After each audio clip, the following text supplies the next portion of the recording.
Friends, இது ஒரு முக்கியமான சம்பவம் நடந்து கேட்டிங்களா?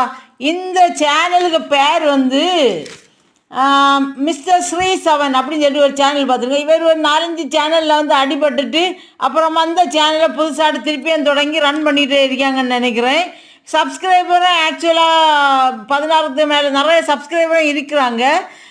நான் வந்து சும்மா ஜஸ்ட் வந்து மொபைல் கையில் எடுத்த உடனே இந்த இவங்களுடைய லைவ் நடந்துகிட்டே இருந்து பார்த்துருங்க. லைவை நான் வந்து சரி பார்க்கல. இவர் ரொம்ப கும்முன்னு கும்மிட்டு இருந்தார். ஃப்ராங்க் வீடியோ தான் போட்டுருக்காங்க. அவங்க 2 இடையில ஹஸ்பண்டு ஒய்ஃபு நடக்கிற சண்டைகளை பற்றி ஃப்ராங்க் வீடியோ போட்டுருந்தாங்க. சரி உள்ளே போய் பார்க்கலாமேன்னு சொல்லிட்டு போகும்போது என்னால் அந்த வீடியோவுக்கு உள்ளே போய் மெசேஜ் பண்ண முடியலை. பார்த்துங்க, சப்ஸ்கிரைபர் ஒன்லி